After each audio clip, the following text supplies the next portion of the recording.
pervades everything. I feel it, though I do not see it. It is this unseen power which makes itself felt and yet defies all truth, because it is so unlike all that I perceive through my senses. It transcends the senses, but it is possible to bring about the existence of God to a limited extent.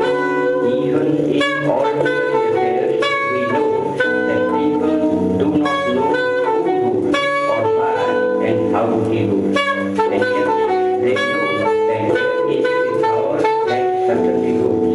In my tour last year in Mysore, I met many poor villagers, and I found upon inquiry that they did not know who ruled Mysore. They simply said some god ruled it.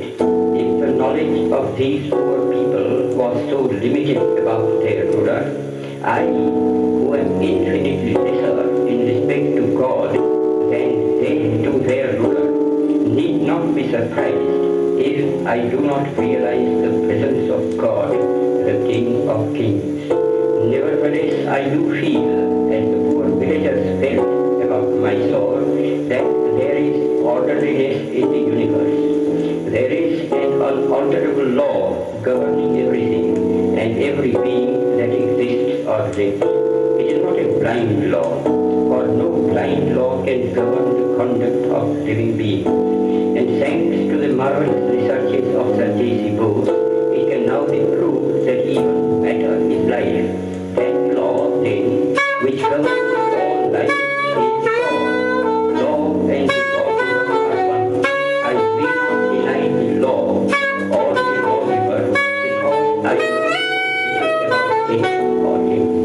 Just as my denial or ignorance of the existence of an earthly power will affect me nothing, even so, my denial of God and His law will not liberate me from its operation, whereas humble and mute acceptance of divine authority makes life neither easier, even as the acceptance of earthly rule makes life under it easier. I do dimly perceive that whilst everything around me is ever changing, ever dying, there is underlying all that change a living power that is changeless, that holds all together, that creates, dissolves, and recreates.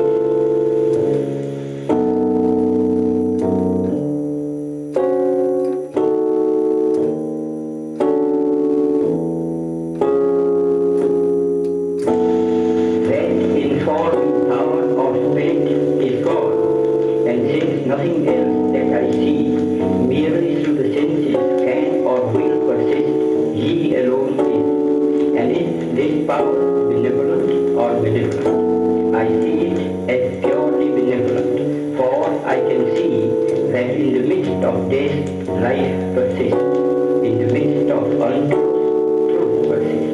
In the midst of darkness, light persists.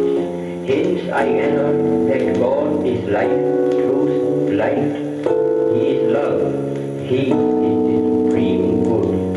But He is no God who merely satisfies the intellect if He ever does. God, to be God, must move the heart and transform it. He must express Himself in every small act of His brutally. This can only be done through more real than the time sense and depth of use.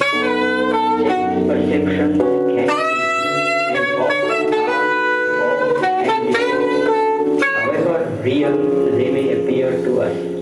Where there is realization outside the senses, it is infallible.